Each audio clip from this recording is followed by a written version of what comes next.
नमस्कार मित्रों, आज हम कक्षा 8 रुचिरा भाग 3 के पहले पाठ सुभाषितानी के विषय में चर्चा करेंगे। सुभाषितानी सुभाषित शब्द दो शब्दों के मेल से बना है, सु प्लस भाषित। सु का अर्थ होता है सुंदर या मधुर और भाषित का अर्थ है वचन। इस तरह सुभाषित का अर्थ हुआ सुंदर वचन या मधुर वचन।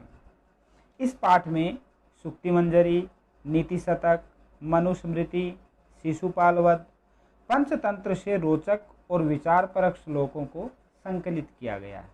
इस प्रकार पहला श्लोक हम देखेंगे। गुणा गुणगेषु गुणा भवन्ति ते निर्गुणं प्राप्ये भवन्ति दोषाः सुस्वाद्युतोया प्रभवन्ति नद्ये समुद्रम आसाद्ये भवन्तपेया। पहले इसका अर्थ जानेंगे। गुणा इसका अर्थ होता है सद्गुण या अच्छे गुण। गुणगेषु अर्थात गुणों को जानने वाले व्यक्तियों में। भवन्ति होते हैं। ते यानी वे। निर्गुणम का अर्थ होता है गुणहीन व्यक्ति को। प्राप्य यानी प्राप्त करके। दोषः यानी दोष। भवन्ति यानी हो जाते हैं। आस्वादुतोया, आस्वादुतोया का अर्थ होता है स्वादिष्ट जल वाली। नद्य है यानी नदियाँ। प्रभवंती यानी उत्पन्न होती है। समुद्रम यानी सागर में। अपेयः अर्थात न पीने योग्य। अब अर्थ जानेंगे। गुणा गुणगेषु गुणा भवन्ति अर्थात गुण गुणों को जानने वाले व्यक्तियों के पास ही गुण होते हैं। ते निर्गुणम प्राप्य भवन्ति दोषा, वे गुणहीन व्यक्ति के पास पहुंचकर दोष हो जाते हैं। अर्थात गुण तभी तक गुण रहेंगे जब तक वे गुणवान लोगों के पास है। अच्छे गुण यदि दोषी व्यक्ति के पास जाते हैं, गुणहीन व्यक्ति के पास जाते हैं, तो वो भी दोष हो जाते हैं। जिस प्रकार सुस्वाद्युतोया प्रभवन्ति नद्ये, नदियाँ स्वादिष्ट जल वाली उत्पन्न होती है। समुद्रम आसाद्य भवन्त पेया, लेकिन समुद्र में मिलकर वह भी न पीने योग्य हो जाती है। दूसरा श्लोक है। साहित्य संगीत कला विहीन साक्षात पशु पुच्छ विषाणहीन तृणम न खादन अपि जीव मान है तद भाग ध्येयम परमम पशुनाम। साहित्य संगीत अर्थात साहित्य और संगीत, कला विहीन अर्थात कला से रहित, साक्षात प्रत्यक्ष रूप से, पुच्छ विषाणहीन पूंछ और सींग से रहित या पूंछ और सींग के बिना, पशु अर्थात जानवर या पशु, पशुनाम अर्थात जानवरों का, परमम अर्थात परम बहुत बड़ा या श्रेष्ठ, भागधेयम सौभाग्य, न खादनपि अर्थात न खाता हुआ भी, जीव मान है जीवित रहता है। इस प्रकार इसका अर्थ होगा। साहित्य संगीत कला विहीन साक्षात पशु पुच्छ विषाणहीन, साहित्य और संगीत आदि कला से रहित व्यक्ति प्रत्यक्ष रूप से पूंछ और सींग के बिना पशु है। तृणम न खादन अपि जीव माने, घास न खाते हुए भी वह जीवित रहता है। तद भागधेयम परमम पशुनाम अर्थात वह तो पशुओं का बहुत बड़ा सौभाग्य है। अर्थात ऐसे व्यक्ति यदि घास खाना शुरू कर दें तो जो पशु है फिर वो भूखे रहेंगे, भूखे मर जाएंगे। तीसरा श्लोक है। लुब्धस्य नश्यति यशः पिशुनस्य मैत्री नष्ट क्रियस्य कुलम अर्थपरस्य धर्म है विद्याफलम व्यसनीनः कृपणस्य सौख्यम राज्यम प्रमथ सचिवस्य नराधिपस्य।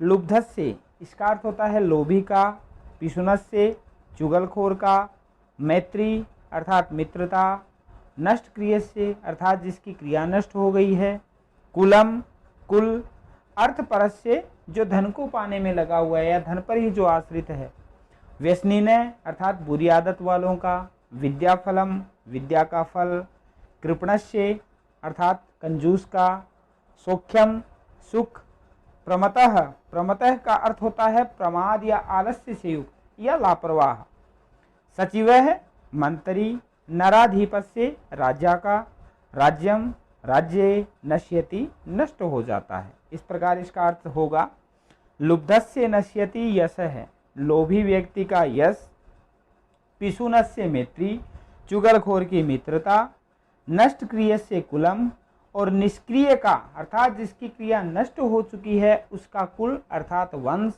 और अर्थ परस्य धर्म है, और जो धन पर ही आश्रित है, धन को पाने में लगा हुआ है, उसका धर्म नष्ट हो जाता है। विद्या फलम व्यसनिने, बुरी लत वाले व्यक्ति का विद्या का फल नष्ट हो जाता है।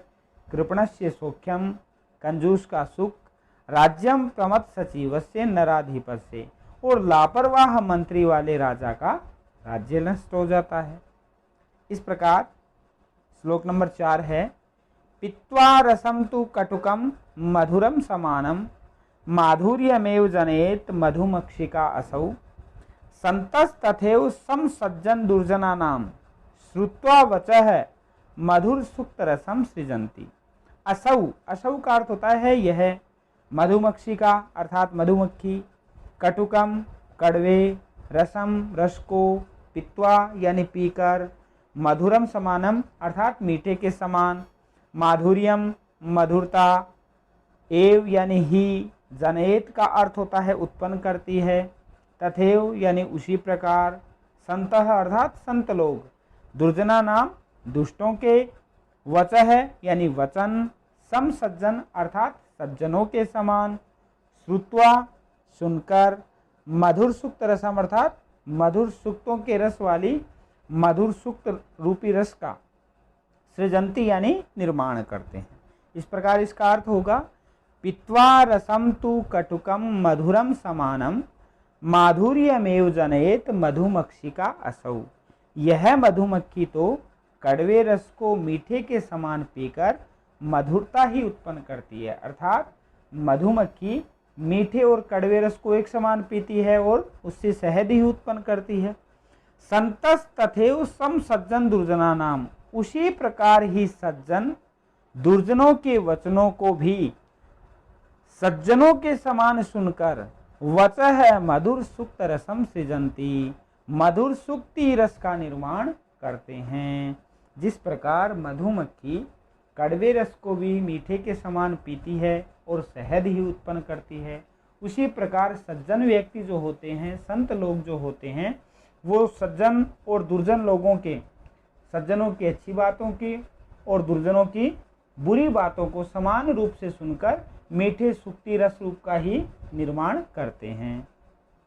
अगला है श्लोक नंबर 5, विहाय पौरुषम यो ही देव मेवाव अवलंबते, प्रसाद सिंहवत तस्य मूर्धनि तिष्ठन्ति वायसाः। पौरुषम, पौरुषम का अर्थ होता है पुरुषार्थ अर्थात परिश्रम, ही का अर्थ होता है वास्तव में या वस्तुतः, विहाय यानी छोड़कर, देवम अर्थात भाग्य, एव यानी ही, अवलंबते का अर्थ होता है आश्रित रहते हैं, प्रासाद सिंहवत अर्थात महल के द्वार पर स्थित सिंह की भांति, मूर्धनि अर्थात सिर पर, तिष्ठन्ति यानी बैठते हैं, तस्य यानी उसके, वायसाः यानी कोई।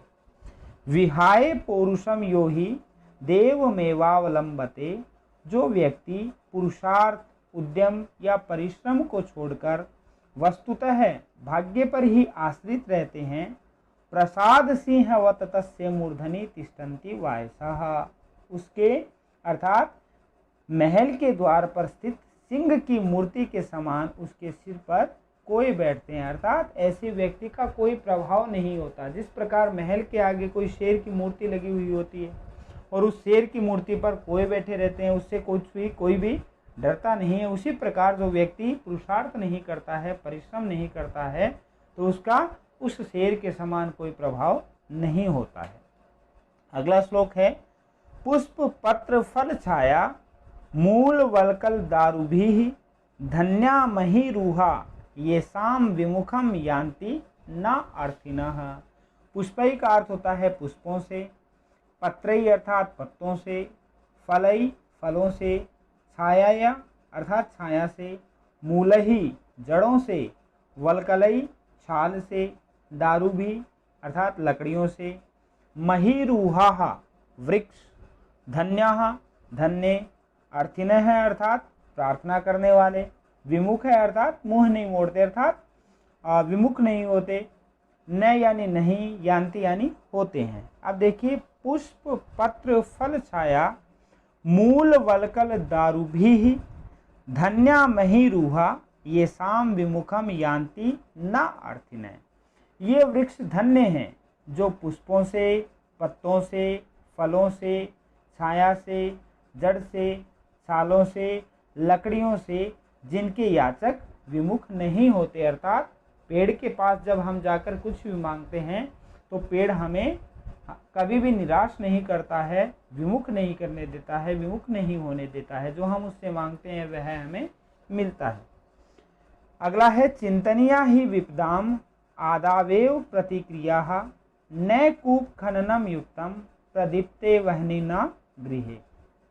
विपदाम, विपदाम का अर्थ होता है संकट, आदावेव आने पर, प्रतिक्रिया, प्रतिक्रिया का अर्थ होता है उसका हल, उसका निराकरण। न यानी नहीं, कूप खननम अर्थात कुआं खोदना, युक्तम यानी उचित, प्रदीप्त यानी जलने पर, वहनिना अर्थात अग्नि के द्वारा, गृह अर्थात घर। चिंतनिया ही विपदाम आदावेव प्रतिक्रिया न कूप खननम युक्तम प्रदीप्ते वहनिना गृहे। अर्थात विपत्ति के पहले ही उसके प्रतिकार का उपाय सोच लेना चाहिए। अर्थात कोई संकट आने वाला है, भावी संकट है, तो उस भावी संकट का निराकरण, उसका प्रतिकार हमें सोच लेना चाहिए। क्योंकि न कूप खननम युक्तम प्रदीप्ते वहनिना गृहे, अर्थात घर में आग लगने पर कुआं खोदना उचित नहीं होता। तो मित्रों, ये था हमारा पाठ 1 सुभाषितानी।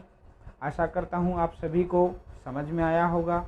समझ में आया, अच्छा लगा तो आप मेरे चैनल को शेयर कीजिए, सब्सक्राइब कीजिए और लाइक कीजिए। धन्यवाद।